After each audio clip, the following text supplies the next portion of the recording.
level of leniency with respect to personnel trying to get to their homes before the curfew time of 9 p.m. This was done, and a number of people were assisted in getting to their homes on time. And for those who did not do so, the element of leniency and understanding was exercised by our law enforcement officers.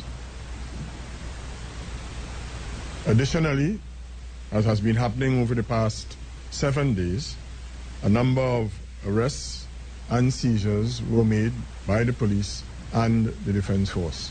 And of course, the Commissioner and the Chief of Defense Staff will elaborate on those areas. Yesterday, we gave you the hotlines, and I wish to repeat them today. The numbers are 800-0699 and 800-0700. I say again, 800-0699 and 800-0700. And I want to thank all those who called in yesterday. We got some good information. And as well, last evening, there was the provision of frequently asked questions by the Ministry of Foreign Affairs and Communications to the media and all other areas that our people frequent on the internet and other areas like that. And this will continue in the media so that persons who are concerned about certain areas with respect to the state of emergency would be so advised. I want as well to indicate that to date we have had few complaints by members of the national community with respect to excessive force being used by our officers, both the police and military. And I particularly want to thank the people of Maracas and Joseph. There was an operation in that area over the last 24 hours, and there were a number of people who were inconvenienced, people who we can refer to as living in some of the affluent areas of Maracas and Joseph, and they cooperated handsomely with our law enforcement officers, and I want to thank them, and I want to ask others to do the same. With respect to breaking of the curfew, I would allow the Honorable Attorney General to deal with that, because there have been some developments with respect to the sentencing to those who find themselves guilty of such a charge. Thank you very much.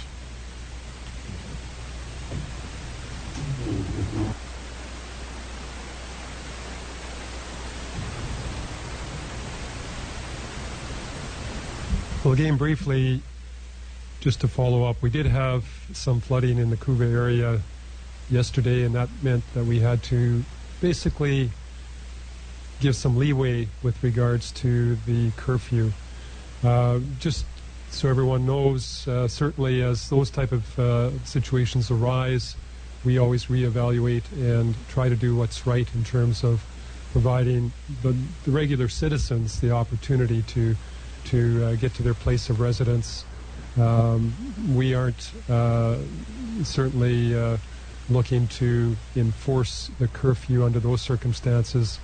However, saying that normally when those situations aren't affecting us, the curfew is in effect, and again ask for full cooperation from those people in the areas that the curfew applies to. We have continued again to strategically look at different areas, different places for the gang members, for the eradication of drugs and guns in those areas. And we certainly will continue with that process. Over the last 24 hours, up until 8 a.m. this morning, we had 117 people arrested, 26 gang-related arrests, 26 arrests for individuals on drug-related offenses, 16 breaches of curfew, 31 serious crime offenses, and we arrested and picked up 15 people on outstanding warrants.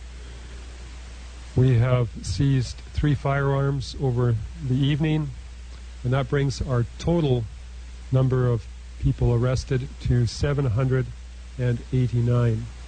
Of those, 293 are gang-related, and again, our efforts will continue to dismantle the gangs, seize weapons, and to certainly create a greater quality of life for the citizens here in Trinidad and Tobago.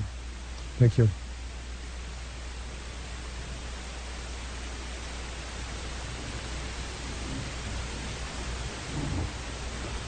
Good afternoon, ladies and gentlemen.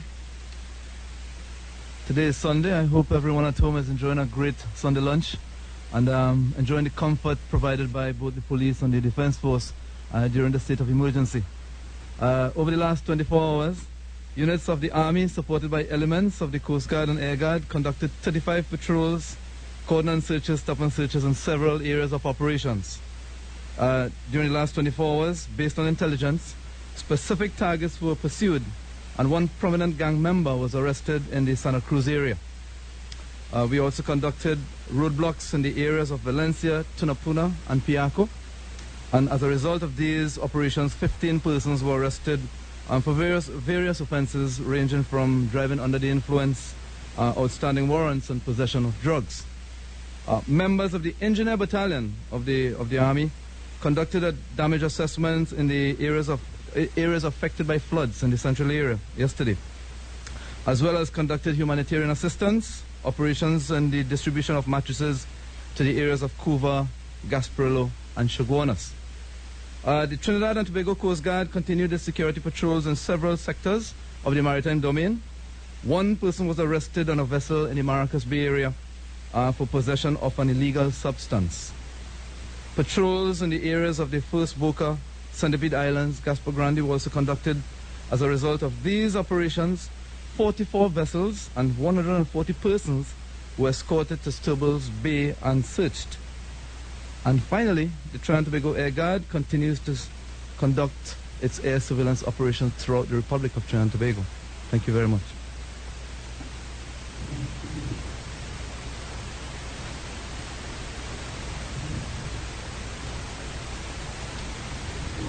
Good afternoon, ladies and gentlemen, and members of the viewing public.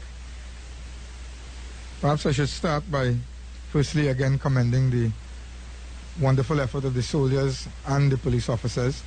We saw a practical demonstration of the mature, responsible, and flexible approach adopted thus far yesterday when the flooding took place on the highway in the Freeport vicinity, whereby persons who were trapped in the snarling bumper-to-bumper traffic that ensued were allowed to peacefully go home. No one was stopped unless there was any ground for it to be suspicious, and people who went home in curfew areas reported no difficulties whatsoever.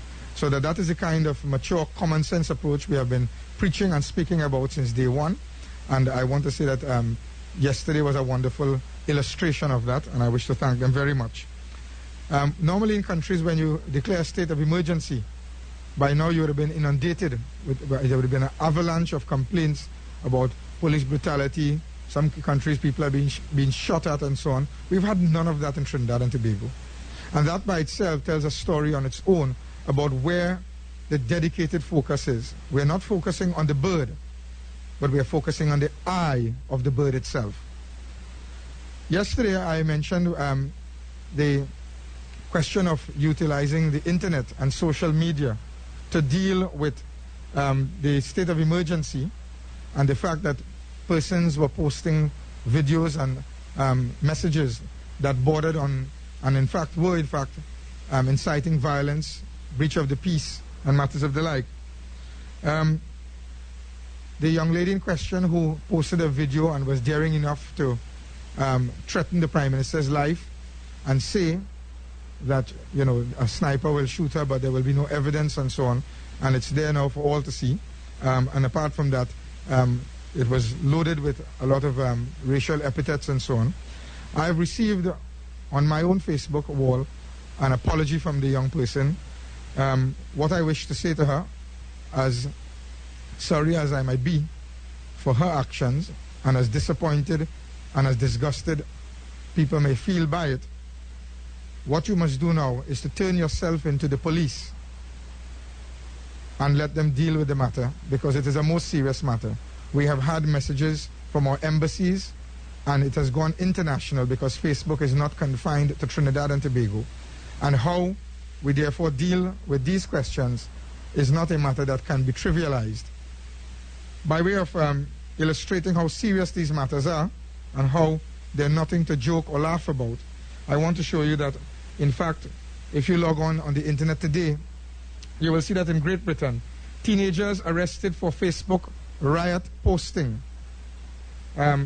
Arrests were made by Scotland Yard after monitoring Facebook based on a number of inflammatory and provocative comments that had been spotted on the social networking site in relation to encouraging violence, looting, and other social kind of disruptive behaviors.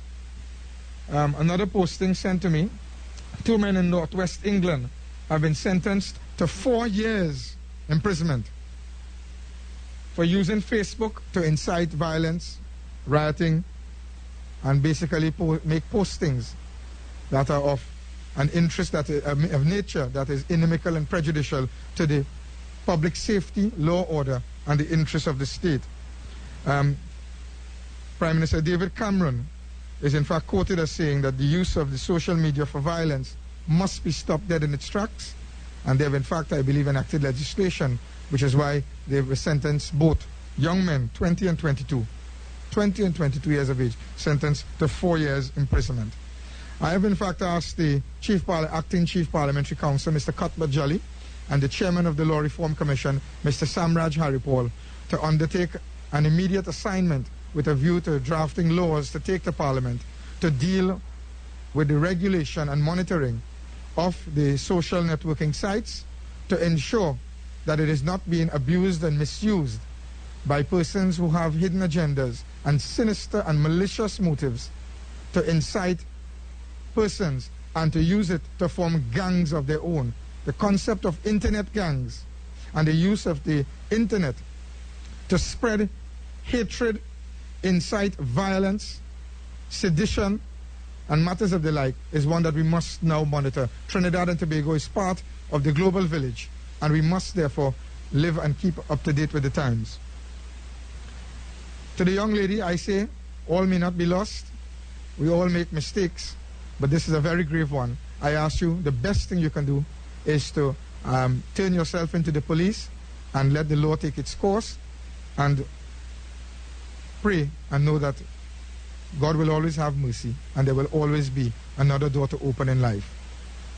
Ladies and gentlemen, I wish to announce, in light of yesterday's complaints about persons breaking the curfew and not paying attention and taking the state of emergency too lightly in those areas, those 6 identified areas that are in fact subject to the curfew. I have in fact met with His Excellency the President, the head of state in the Republic of Trinidad and Tobago, and there has been an amendment to 2 regulations. The first one, breaking the curfew. We have moved from a mere fine simpliciter of $500 to now a fine of $3,000 and a term of imprisonment for 6 months. That means the magistrate now has a judicial discretion that he can exercise to imprison and fine up to 6 months and $3,000. That does not mean if you are caught at 9 minutes that the police will necessarily enforce the full brunt of the law. That does not mean that the police and the army will not, in legitimate and appropriate cases, take a practical, responsible, and common sense approach, depending on what is the nature of the business that you're about and why you are on the road outside the curfew hours. And it does not mean either that the magistrate will, in every case, impose a sentence of 6 months imprisonment and a fine of $3,000. It means the magistrate has a discretion which they will exercise judiciously, impartially, and fairly, and depending on the facts and circumstances of each case. So if you're caught at 3 a.m. and you have utensils in the back of your trunk that you could be used for house breaking or for thief car, that's a different issue. You could find yourself with a number of charges. The other regulation that was amended is Regulation 9.2, and 9.2 deals with those who consort or may be found in the company of another person who without lawful authority has in their personal possession firearm, ammunition, explosives in circumstances that raise a reasonable presumption that he intends or is about to act or has recently acted with such other person in a manner prejudicial to public order or safety. We have done this amendment because we understand that people are being co-opted. People are being co-opted to hide these weapons and the ammunitions. And this law makes it very clear that if you are in conspiracy and if you are in consort, then you will feel the full brunt of the law. A person who contravenes that section, in addition to the normal law, which still applies about being in possession of a firearm, that person, on summary conviction, will be liable to a fine of $5,000 and imprisonment for 1 year. That is under these regulations. But under the normal law, if you are found in possession, then the normal law will still take its course. And I want to say this to members of the public. When I wore a different cap in private practice, I had numerous persons who came to me, entire families that came to me, because when the police found the cocaine, when the police found the marijuana, and when the police found the gun, they took the entire family down. And to see grandma, grandpa, Mousa, Mousi, Aja, Aji, Nene, everybody crying. Well, you know, I didn't know nothing. Me didn't know nothing. I never himself used to go in his room. Well, you better start going in the room, because that room is in your house. And you better start looking to see what he bringing inside there and what he have under the bed. Because if you are found to be in possession, the law is that there is a presumption of possession, and you must now backpedal to explain why it is you didn't know or ought not to have known that them thing in your premises. There's a tendency to give this fella special treatment and privilege and then cry after and say, you didn't know. That ain't working again. You have a social, legal, and moral responsibility to all innocent citizens in this country to take an interest in your child's life. If he's good enough to keep under your roof, then he's bad enough to be searched by you. Don't go carrying food and crying sorrow when he's in jail, because you may be in the cell next to him. Ladies and gentlemen, I understand you would have seen today that we have embarked on an operation with respect to certain areas and certain types of business activity relative to perhaps scrap iron yards. More will be disclosed about that tomorrow and why we are about it. Suffice it to say that we have credible intelligence that leads us in that direction with respect to the scrap iron yards.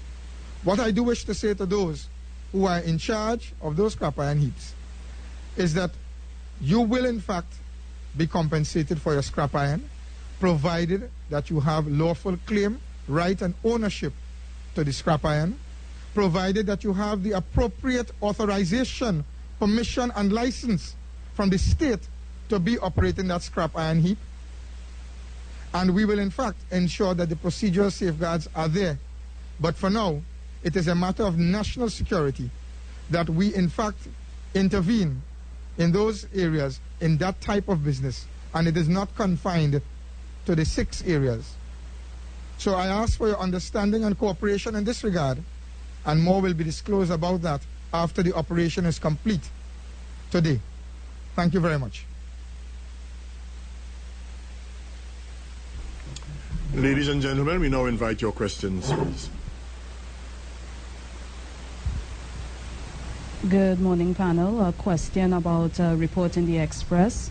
The gang leaders have said in this report in the Express that they plan to wage war against the police. Anyone on the panel care to comment on it? We have in fact read the report. I read it this morning.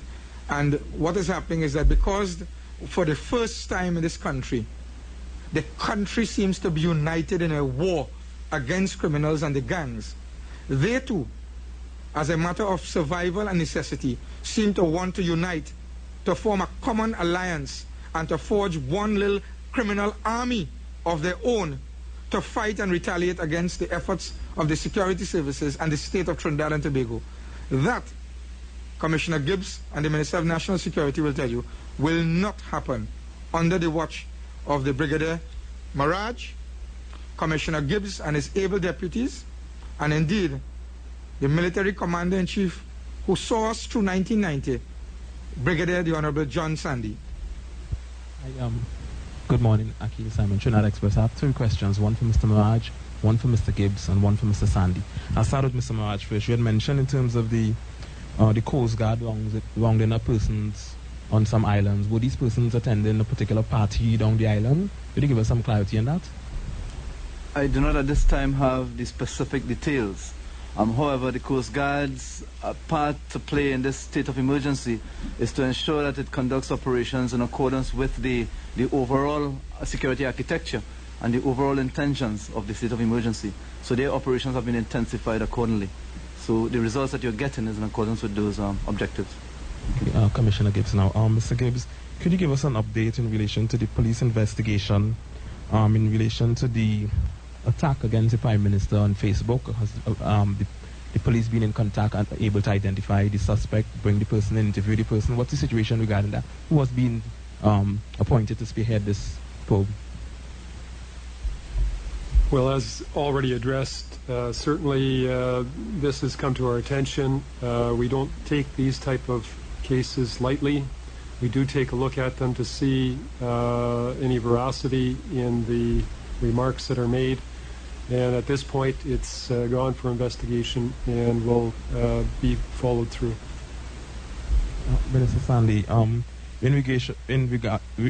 regarding the amalgamation of these gang members, for the first time we see they're actually meeting each other up close and personal within the police cells, within the prisons. Is there any fear, is there any fear, especially within the prison system, that disruption could possibly take place within the system? Is what I want to find out as well too, in terms of is there any fear that unnecessary disruption could take place within the prison system? There is not a fear, there's a concern. As a result, the Commissioner of Prisons has taken the role in ensuring that they are separated. But if what we are hearing is true and coming together, this is what we want. We want them to come together and not war with each other. That won't be wise. Yes, Clint Chantak, Newsday. Question to either Minister Sandy or Commissioner Gibbs. In the current operations which are currently underway, and I'm tying this into the drug bust, the $22 million drug bust which happened, is there any intelligence which suggests a South American presence involved in this? Because this thing seems to be way beyond the capacity of any local criminal network. And if so, where is the current source in South America? Is there cooperation with our partners in these respective jurisdictions or the United States and so on? I will not say that there is South American input.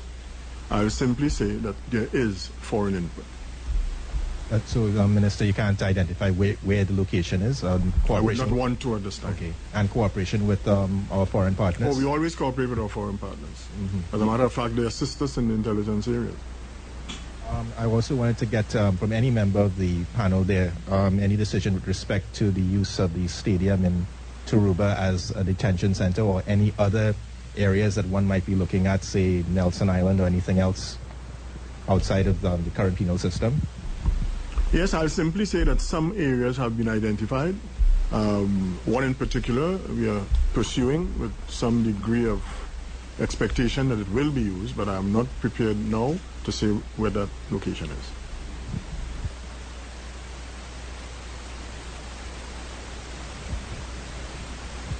In relation to the amount of persons detained and arrested concerning the various offences, can we have an update as to how many weapons have been seized in total?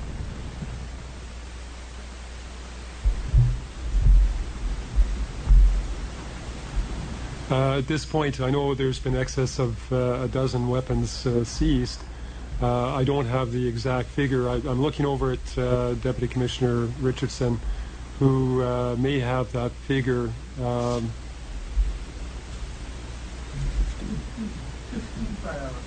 He relays that there's been 15 firearms seized. Firearms seized, though, is government satisfied with the amount of weaponry that's been seized thus far? I mean, there's been 7 days into a state of emergency and you have over 700 persons arrested. Are you all satisfied with the seizure thus far? Well, in terms of the seizures, any gun off the road, any gun out of the bad guy's hands is a success. That's one less weapon that can be used for violent and illegal purposes. So we start small and we continue to work and to eliminate as many of the illegal and legal weapons that have been used in firearm-related offenses as best we can. Oh, definitely. Two final questions. I wish to add to that, your question, whether we are satisfied, totally not.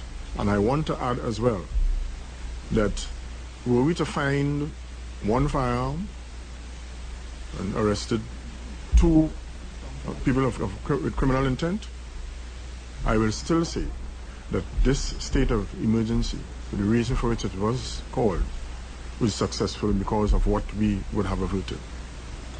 Final question. Mr. Simon, before you ask a question, I just want to point out as well, it is not just a question of the number of firearms. It is a question also of the rounds of ammunition, because what we have been seeing is that you may have one firearm, but it rotates and is shared by the gang members to commit the crimes.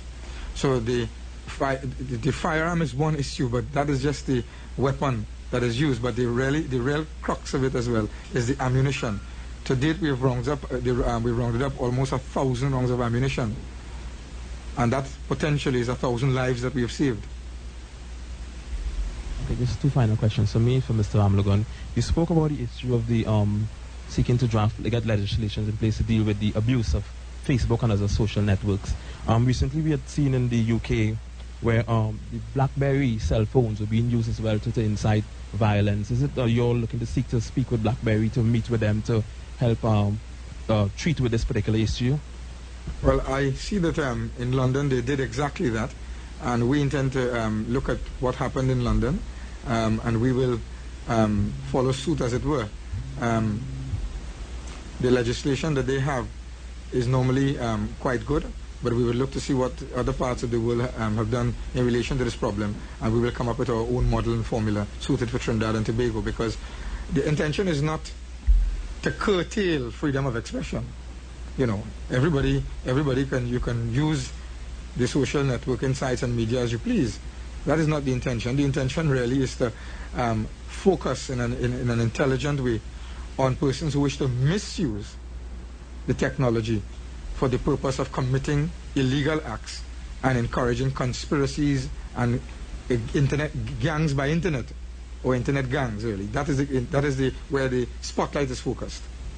Another question to you, Mr. H. You spoke earlier and you mentioned that tomorrow you're going to give some more details in relation to the scrap iron business. right? I mean, I am of the, well, what I want to find out from you now, are you alluding to the fact that, I mean, a lot of the homemade firearms are being manufactured from these areas in terms of the scrap iron? I mean, just last night I saw one of the 3 firearms the commissioner spoke about that was recovered. The barrel of it was used from scrap iron. Is this what you are really speaking about? No comment. Thank you very much, members of the media, and thank you for coming out tomorrow again at 12 noon on Monday.